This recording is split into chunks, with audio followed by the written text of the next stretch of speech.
Hello everyone, इस video में हम करेंगे एक्सरसाइज 7.4 में से सम नंबर 1, 2 एंड 3। तो यहाँ पर सम नंबर 1 के स्टेटमेंट है, determine the ratio in which the line 2x + y - 4 = 0 divides the line segment joining the points a and b।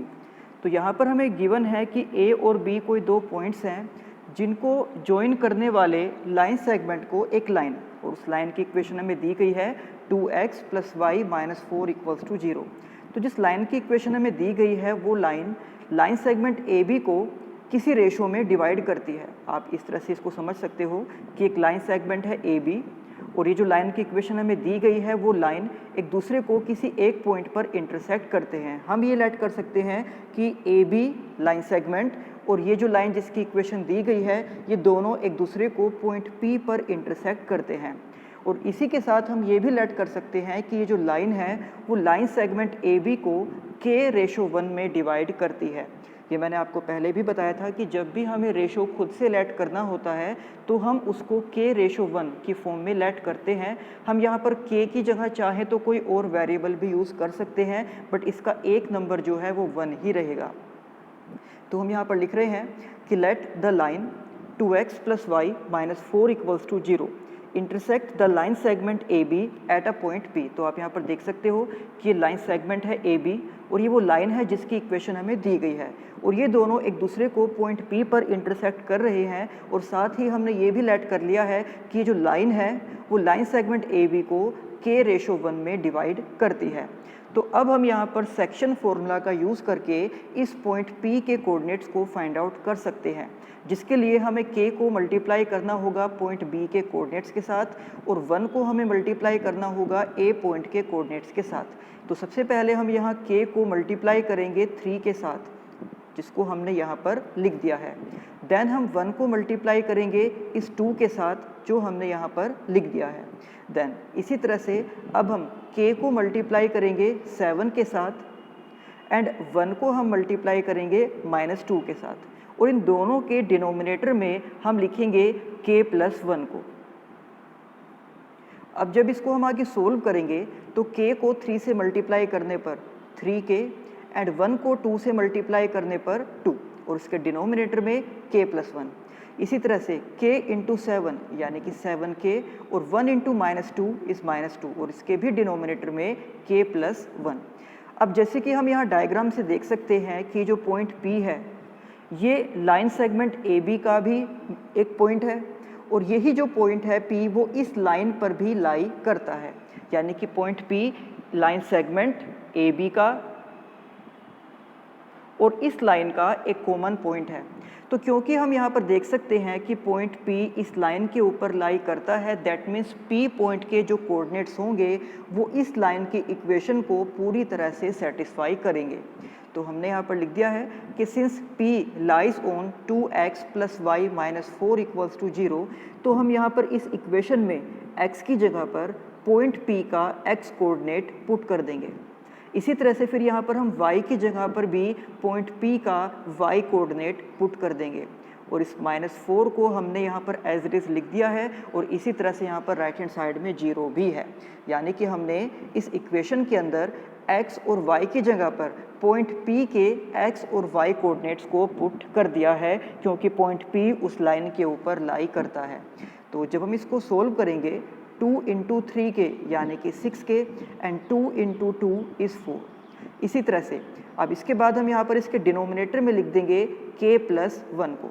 फिर सेकंड टर्म में हमारे पास था 7k - 2 डिवाइड बाय k + 1, तो इसको एज इट इज़ हमने यहाँ पर लिख दिया है। अब इसके बाद इस -4 को हम राइट हैंड साइड में लेकर जाएंगे, और राइट हैंड साइड में आकर ये हो जाएगा प्लस में। तो जैसे कि हम यहाँ पर देख सकते हैं कि इन दोनों टर्म्स के अंदर इनका डिनोमिनेटर सेम ही है k + 1, तो उसको हमने यहाँ पर लिख दिया है। इसके बाद हम इन दोनों टर्म्स के न्यूमरेटर्स को ऐड कर सकते हैं, यानी कि 6k + 4 एंड प्लस 7k - 2। तो जब हम इसको अब आगे सोल्व करेंगे तो यहाँ पर 6k + 7k ये हो जाएगा 13k and 4 - 2 is +2 divide by k + 1 and equals to 4। तो ये स्टेप हमने अब यहाँ पर इस तरह से लिख दिया है। अब इस k+1 को हम राइट हैंड साइड में ले जाएंगे और इसको हम 4 के साथ मल्टीप्लाई करेंगे। तो अब इसके बाद 4 को k से मल्टीप्लाई करेंगे तो 4k एंड 4 को 1 के साथ मल्टीप्लाई करेंगे तो ये हो जाएगा +4। देन हम 13k के पास इस 4k को लेकर आएंगे और ये इसके पास आकर नेगेटिव में हो जाएगा। इसी तरह से हम इस 2 को राइट हैंड साइड में लेकर जाएंगे और राइट हैंड साइड में जाकर ये भी नेगेटिव ही हो जाएगा। तो अब इसके बाद 13k - 4k is equal to 9k and 4 - 2 is 2। Then हम इस 9 को 2 के डिनोमिनेटर में लेकर जाएंगे और इस तरह से हमारे पास k की वैल्यू आ गई है 2/9। तो जैसे कि आपको पता है कि हमने यहाँ पर रेशो को खुद से लेट किया था k/1, तो यहाँ पर k की वैल्यू है 2/9। तो इस तरह से हम ये कह सकते हैं कि ये रेशो हो गया है 2/9/1। बट यहाँ पर ये जो नंबर है इसको फ्रैक्शन में लिखा गया है, तो ऐसे इस फ्रैक्शन को रिमूव करने के लिए हम यहाँ पर 9 को इस 1 से मल्टीप्लाई कर देंगे तो हमारे पास जो रेशो है वो आ जाएगा 2/9 और यही इस सम में हमें फाइंड आउट करना था। इसके बाद सम नंबर 2। तो यहाँ पर सम नंबर 2 की स्टेटमेंट दी गई है, find a relation between x and y if the points are collinear. तो यहाँ पर 3 पॉइंट्स के कोऑर्डिनेट दिए गए हैं, जिसमें से फर्स्ट पॉइंट के कोऑर्डिनेट्स हैं x, y, सेकंड पॉइंट के कोऑर्डिनेट्स हैं 1, 2 एंड थर्ड पॉइंट के कोऑर्डिनेट्स हैं 7, 0। और हमें कहा गया है कि ये तीनों ही पॉइंट्स कोलिनियर हैं। कोलिनियर का मतलब है कि ये तीनों पॉइंट्स एक ही लाइन के ऊपर लाई करते हैं, इस तरह से 1, 2 एंड 3। तो एक्सरसाइज 7.3 में मैंने आपको बताया था कि जब 3 पॉइंट्स कोलिनियर होते हैं और अगर हम उन तीनों पॉइंट्स के कोऑर्डिनेट्स को ट्रायंगल के एरिया वाले फॉर्मूले में पुट करते हैं तो उस टाइम पर ट्रायंगल का जो एरिया है वो 0 हो जाता है। इसका एक रीज़न भी मैंने आपको बताया था कि जैसे कि अगर हमारे पास कोई एक ट्रायंगल है तो इसका कुछ ना कुछ एरिया ज़रूर होगा, जैसे कि 5 स्क्वायर यूनिट या 4 स्क्वायर यूनिट। जब हम इस वाले वर्टेक्स को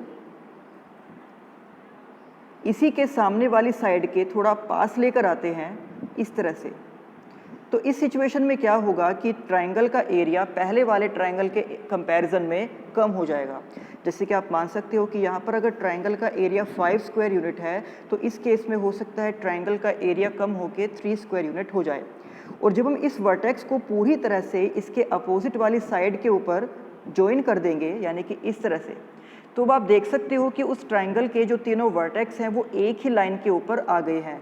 तो इस केस में यहाँ पर उस ट्रायंगल का जो एरिया होगा वो 0 हो जाएगा और यही कंसेप्ट हम यूज़ करेंगे यहाँ पर क्वेश्चन नंबर 2 के लिए। तो जो 3 पॉइंट के कोऑर्डिनेट्स हमें दिए गए हैं उनको हम एरिया ऑफ ट्रायंगल के फॉर्मूले के अंदर पुट करेंगे और यहाँ पर हम सॉल्यूशन में सबसे पहले लिखेंगे if the given points are collinear, कि अगर जो पॉइंट्स हमें गिवन हैं अगर वो कोलिनियर हैं, then the area of triangle formed by these points will be 0। तो इस केस में हम ये कहेंगे कि उन तीनों पॉइंट से जो ट्रायंगल का एरिया बना है वो एरिया 0 के इक्वल है।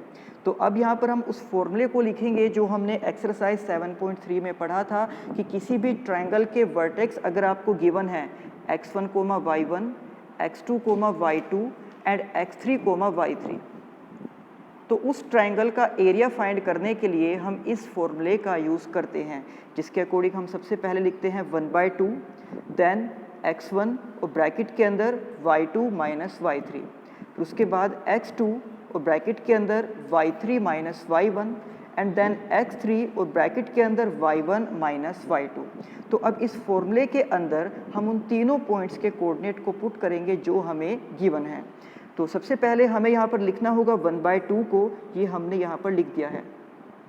इसके बाद x1 यानी कि फर्स्ट पॉइंट में से x कोऑर्डिनेट, तो आप यहाँ पर देख सकते हो कि फर्स्ट पॉइंट का जो x कोऑर्डिनेट है वो x ही है, जिसको हमने यहाँ पर लिख दिया है। और बाकी के जो 2 पॉइंट्स बचे हैं उनमें से हमें लिखना होता है y कोऑर्डिनेट्स को, तो यहाँ पर हम लिखेंगे 2 - 0 इस तरह से। उसके बाद फॉर्मूले के अकॉर्डिंग x2 यानी कि सेकंड पॉइंट का x कोऑर्डिनेट, और ये हमें यहाँ पर दिया गया है 1। और इससे अलग बाकी के जो 2 पॉइंट्स हैं उनमें से हमें लेने होंगे y कोऑर्डिनेट्स, तो 0 - y ये हमने यहाँ पर लिख दिया है। अब इसी तरह से फिर है यहाँ पर x3 यानी कि थर्ड पॉइंट में से x कोऑर्डिनेट जिसकी वैल्यू हमें दी गई है यहाँ पर 7, तो हमने यहाँ पर पुट कर दिया है। और बाकी के जो 2 पॉइंट्स बचे हैं उनमें से हमें लिखना है y कोऑर्डिनेट्स को, तो हम यहाँ पर लिख देंगे y-2। और जैसे कि अभी आपको बताया था कि अगर तीनों पॉइंट्स कोलिनियर होते हैं तो उस केस में जो ट्रायंगल का एरिया होगा वो हो जाएगा 0, तो इसलिए इस एरिया की जगह पर हमने यहाँ पर 0 को पुट कर दिया है। और राइट हैंड साइड में ये 1/2 एज इट इज़। देन इसके बाद यहाँ पर 2 - 0, तो इसका मतलब है कि ये 2 ही बचेगा। और जब हम 2 को मल्टीप्लाई करेंगे x के साथ तो इसकी वैल्यू आ जाएगी 2x। देन इसी तरह से यहाँ ब्रैकेट के अंदर है 0 - y यानी कि ये माइनस का y होगा। और ब्रैकेट के बाहर जो 1 लिखा हुआ है जब हम 1 को -y से मल्टीप्लाई करेंगे तो ये हो जाएगा -y। इसी तरह से फिर हम 7 को मल्टीप्लाई करेंगे y के साथ तो 7y, एंड 7 को मल्टीप्लाई करेंगे -2 के साथ तो ये हो जाएगा -14। देन इसके बाद हम यहाँ पर इस 2x को एज इट इज़ लिख देंगे एंड -y एंड +7y ये दोनों ही y की टर्म्स है तो इनको कंबाइन करके हम लिख सकते हैं 6y। और -14 को भी एज इट इज़ हमने यहाँ पर लिख दिया है।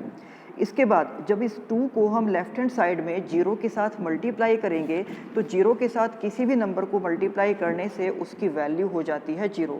तो इसका मतलब ये है कि एक साइड में तो हमारे पास बचेगा 2x + 6y - 14 एंड दूसरी साइड में हमारे पास आ जाएगा 0। अब इस इक्वेशन के अंदर आप देख सकते हो कि इसके जितने भी टर्म्स हैं हम उन सभी को 2 से डिवाइड कर सकते हैं। तो हम यहाँ पर अगर इस इक्वेशन को 2 से डिवाइड करते हैं तो फर्स्ट टर्म में हमारे पास आ जाएगा x, सेकेंड टर्म में 3y और थर्ड टर्म में -7। इसके बाद 0 को किसी भी नंबर से डिवाइड करें तो उसकी वैल्यू 0 ही होती है। तो इस तरह से ये एक रिलेशन हमारे पास आ गई है x और y के बीच में। तो हमें यही यहाँ पर स्टेटमेंट में कहा गया था कि अगर ये तीनों पॉइंट्स कोलिनियर हैं तो x और y के बीच की एक रिलेशन यानी कि एक इक्वेशन हमें फाइंड करनी थी, जो हमने यहाँ पर फाइंड कर ली है x + 3y - 7 = 0। और यही इस सम का आंसर है। इसके बाद सम नंबर 3। तो सम नंबर 3 की स्टेटमेंट हमें दी गई है, find the centre of a circle passing through the points 6, -6, 3, -7 and 3, 3। तो हमें यहाँ पर दिया गया है कि कोई एक सर्कल है जिसके ऊपर ये 3 पॉइंट्स लाई करते हैं इस तरह से 1, 2 एंड 3। तो अगर हम इन पॉइंट्स को नाम देते हैं A, B, C तो यहाँ पर हम उनको लिख सकते हैं, एक पॉइंट A, दूसरा पॉइंट B और तीसरा पॉइंट है यहाँ पर C। और हमें फाइंड करना है इस सर्कल के सेंटर को। तो हम यहाँ पर उस सर्कल के सेंटर के कोऑर्डिनेट्स को खुद से लेट कर सकते हैं x, y। सेंटर को हम यहाँ पर नाम देंगे O और उसके कोऑर्डिनेट्स हमने खुद से लेट किए हैं x, y। तो सर्कल के सेंटर के कोऑर्डिनेट्स फाइंड करने के लिए अगर हम यहाँ पर रेडियस ड्रॉ करते हैं OA, OB एंड OC, तो जैसे कि आपको पता है कि किसी भी एक सर्कल के अंदर हम जितने भी रेडियाई ड्रॉ करते हैं उन सभी की लेंथ इक्वल होती है। तो यानी कि यहाँ पर OA, OB एंड OC इन तीनों की लेंथ इक्वल होगी। तो OA फाइंड करने के लिए हम इस सेंटर के साथ इस पॉइंट की डिस्टेंस को फाइंड करेंगे और इसके लिए हम यूज़ करेंगे डिस्टेंस फॉर्मूला को। इसी तरह से OB की लेंथ फाइंड करने के लिए हम इस पॉइंट के साथ इस पॉइंट की डिस्टेंस को फाइंड करेंगे डिस्टेंस फॉर्मूला का यूज़ करके ही। और OC की लेंथ को फाइंड करने के लिए हम इस पॉइंट की डिस्टेंस को इस थर्ड पॉइंट की डिस्टेंस के साथ फाइंड आउट करेंगे अगेन डिस्टेंस फॉर्मूला का यूज़ करके। तो इसके सोल्यूशन में हमने यहाँ पर लिख दिया है let O x, y be the centre of the circle. तो ये यहाँ पर हमने उस सर्कल के सेंटर के कोऑर्डिनेट्स को खुद से लेट किए हैं x, y। Now and let the points 6, -6, 3, -7 and 3, 3 be representing the points A, B and C। हमने इन तीनों पॉइंट्स को नाम दे दिया है A, B एंड C। और ये तीनों पॉइंट्स उस सर्कल के सरकमफेरेंस यानी कि उसकी बाउंड्री पर लाई करते हैं। तो सबसे पहले हम यहाँ पर फाइंड करेंगे O एंड A के बीच की डिस्टेंस को, जिसके लिए हम इस पॉइंट और इस पॉइंट का यूज़ करेंगे। तो जैसे कि आप सभी को पता है कि डिस्टेंस फॉर्मूला होता है x2 - x1 का स्क्वायर प्लस y2 - y1 का स्क्वायर एंड फिर इसका स्क्वायर रूट। तो ये फॉर्मूला हम यहाँ पर यूज़ करेंगे, जिसके लिए हम सबसे पहले x में से सब्ट्रैक्ट करेंगे 6 को, तो हमने यहाँ पर लिख दिया है x माइनस 6 का स्क्वायर। इसके बाद हम यहाँ पर y में से सब्ट्रैक्ट करेंगे इस -6 को, तो जब y में से -6 को हम सब्ट्रैक्ट करेंगे तो क्योंकि 6 के आगे 2 बार नेगेटिव का साइन है तो ये हो जाएगा y प्लस 6 का स्क्वायर, और यहाँ पर इसके ऊपर स्क्वायर रूट, तो ये वैल्यू है OA की। इसी तरह से अब हम फाइंड करेंगे OB, जिसके लिए हम point O and point B का यूज़ करेंगे। तो सबसे पहले हम यहाँ पर x में से सब्ट्रैक्ट करेंगे 3 को, तो यहाँ पर हमने लिख दिया है x माइनस 3 का स्क्वायर। देन इसके बाद हम y में से सब्ट्रैक्ट करेंगे -7 को, तो y में से -7 को सब्ट्रैक्ट करने के लिए हम यहाँ पर लिख सकते हैं इसको y प्लस 7, तो यहाँ पर हमने इसको लिख दिया है, तो ये वैल्यू है यहाँ पर OB की। अब इसी तरह से हम फाइंड करेंगे OC, तो जिसके लिए हम point O and point C का यूज़ करेंगे। तो अब इसके लिए हम यहाँ पर x में से सब्ट्रैक्ट करेंगे इस 3 को, तो x माइनस 3 का स्क्वायर, और इसी तरह से फिर हम यहाँ पर y में से सब्ट्रैक्ट करेंगे इस 3 को, तो y माइनस 3 का स्क्वायर। तो इस तरह से हमने उस सर्कल के अंदर उसकी तीनों रेडियाई की वैल्यू को फाइंड किया है, OA, OB एंड OC। तो क्योंकि हमें पता है कि सर्कल के अंदर सभी रेडियाई की लेंथ इक्वल होती है, दैट मीन्स हम ये कह सकते हैं कि OA equals to OB equals to OC। अब यहाँ से हम सबसे पहले कंपैरिजन करेंगे OA एंड OB का, तो हमने यहाँ पर लिख दिया है OA इक्वल्स टू OB, और इसका रीज़न है radii of the same circle. तो OA की वैल्यू अभी हमने फाइंड की थी डिस्टेंस फॉर्मूला का यूज़ करके, जिसको हमने यहाँ पर लिख दिया है। इसी तरह से हमने OB की वैल्यू को भी फाइंड किया था डिस्टेंस फॉर्मूला का ही यूज़ करके, और उसको भी हमने यहाँ पर लिख दिया है। तो जैसे कि आप यहाँ पर देख सकते हो कि इस स्टेप में दोनों साइड स्क्वायर रूट है, तो स्क्वायर रूट से स्क्वायर रूट कैंसिल हो जाएगा, या फिर आप यहाँ पर ये भी लिख सकते हो कि स्क्वायरिंग बोथ द साइड्स।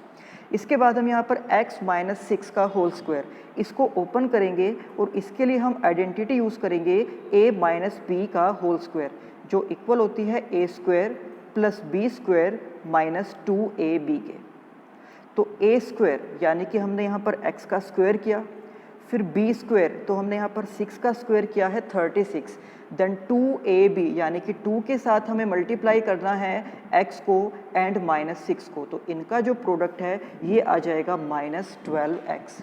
इसी तरह से अब हम यहाँ पर y प्लस 6 का होल स्क्वायर इसको ओपन करेंगे, और इसके लिए हमें आइडेंटिटी यूज़ करनी है a प्लस बी का होल स्क्वायर, ये होता है a square plus b square plus 2ab।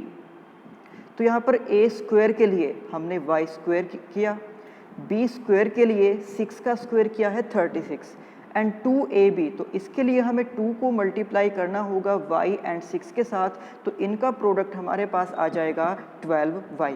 इसी तरह से सेम यही आइडेंटिटीज़ हम राइट हैंड साइड में भी यूज़ करेंगे। तो यहाँ पर हमने यूज़ किया है a माइनस बी का होल स्क्वायर, और ये हमने ओपन करके यहाँ पर लिख दिया है। फिर इसके लिए हम यूज़ करेंगे a प्लस बी का होल स्क्वायर, और जिसको हम यूज़ करके यहाँ पर इन टर्म्स को लिख सकते हैं। तो अब इस स्टेप में दोनों साइड में जो टर्म्स सेम है उनको हम डायरेक्ट कैंसिल आउट कर सकते हैं। जैसे कि हम यहाँ पर x स्क्वायर से x स्क्वायर को कैंसिल कर सकते हैं, और y स्क्वायर से y स्क्वायर को कैंसिल आउट कर सकते हैं। इसके बाद यहाँ पर हम x की सभी टर्म्स को एक ही साइड में कलेक्ट करेंगे। तो आप यहाँ पर देख सकते हो कि लेफ्ट हैंड साइड में x की टर्म है -12x, और राइट हैंड साइड में x की टर्म है -6x। तो जब ये माइनस का 6x लेफ्ट हैंड साइड में हम लेकर आएंगे, ये हो जाएगा प्लस का 6x। तो 12x प्लस 6x, इन दोनों को सोल्व करके हम लिख सकते हैं माइनस का 6x, क्योंकि आप देख सकते हो कि यहाँ पर माइनस का नंबर बड़ा है। इसके बाद हम कलेक्ट करेंगे y की टर्म्स को। तो यहाँ पर आप देख सकते हो कि लेफ्ट हैंड साइड में हमारे पास y की जो टर्म है वो है 12y, और राइट हैंड साइड में y की टर्म है 14y। तो उसको जब हम लेफ्ट हैंड साइड में लेकर आएंगे वो माइनस में हो जाएगी, तो 12y माइनस 14y, और जब हम इन दोनों को सब्ट्रैक्ट करेंगे तो यहाँ पर भी माइनस का नंबर बड़ा है, इसको हम लिख सकते हैं -2y। इसके बाद जो कांस्टेंट टर्म्स हैं उनको हम कलेक्ट करेंगे। तो आप यहाँ पर देख सकते हो कि लेफ्ट हैंड साइड में कांस्टेंट टर्म है 36 एंड 36, तो इन दोनों का सम हो जाएगा 72। और इसी तरह से राइट हैंड साइड में जो कांस्टेंट टर्म है वो है 9 एंड 49। तो 9 और 49 को जब हम ऐड करेंगे तो इनका सम हो जाएगा 58 और 58 को हम लेकर आएंगे लेफ्ट हैंड साइड में माइनस में। तो 72 में से जब हम 58 को माइनस करेंगे तो हमारे पास आ जाएगा +14 और इस तरह से अब राइट हैंड साइड में बचेगा 0, क्योंकि हमने सभी टर्म्स को एक ही साइड में कलेक्ट कर लिया है। अब इसके बाद हम यहाँ पर देख सकते हैं कि इस इक्वेशन में जितने भी टर्म्स हैं हम उन सभी को 2 से डिवाइड कर सकते हैं। तो अगर हम इन सभी को 2 से डिवाइड करते हैं तो फर्स्ट टर्म में हमारे पास बचेगा -3x, सेकेंड टर्म में हमारे पास बचेगा -y और थर्ड टर्म में हमारे पास बचेगा +7 और राइट हैंड साइड में है 0। तो क्योंकि यहाँ पर फर्स्ट टर्म जो है वो नेगेटिव की है, तो अगर हम यहाँ से माइनस को कॉमन लेते हैं तो तब ये इक्वेशन आ जाएगी 3x + y - 7, यानी कि इसकी सभी टर्म्स के साइन चेंज हो जाएंगे तो ये इक्वेशन बन जाएगी 3x - y - 7 = 0। इसके बाद इस 3x को एज इट इज़ हमने यहाँ पर लिख दिया है, इस -y को भी हम ये हो जाएगा प्लस में, प्लस का y, क्योंकि पहले ये माइनस में था तो इसका साइन चेंज करके ये हो जाएगा +y, जिसको हमने यहाँ पर लिख दिया है। और इस -7 को हम राइट हैंड साइड में ले जाएंगे और राइट हैंड साइड में जाकर ये हो जाएगा प्लस में। तो इस तरह से यहाँ पर OA एंड OB को कंपेयर करके हमने एक इक्वेशन बनाई है और इसको हम नाम देंगे इक्वेशन नंबर 1। तो जैसे कि हमें पता है कि उस सर्कल की सभी रेडियाई इक्वल हैं, तो हमने पहले यहाँ पर कंपेयर किया था OA एंड OB को, जिससे हमने फर्स्ट इक्वेशन बनाई है, और अब हम यहाँ पर कंपेयर करेंगे OA एंड OC को। तो OA की वैल्यू को हम OC की वैल्यू के इक्वल रख सकते हैं।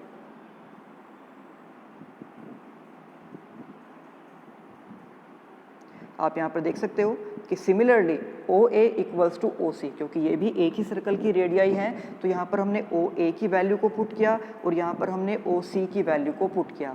इसके बाद आप यहाँ पर देख सकते हो कि दोनों ही साइड स्क्वायर रूट हैं, तो यहाँ पर भी रूट से रूट कैंसिल आउट हो जाएगा। तो हम इसमें आइडेंटिटी का यूज़ करेंगे a - b होल स्क्वायर, फिर यहाँ पर हम यूज़ करेंगे a + b का होल स्क्वायर, यहाँ पर यूज़ करेंगे अगेन a - b का होल स्क्वायर, और यहाँ पर हम यूज़ करेंगे a - b का होल स्क्वायर फिर से। तो इन सभी आइडेंटिटीज़ का यूज़ करके हमने इनको ओपन करके इस तरह से लिख दिया है।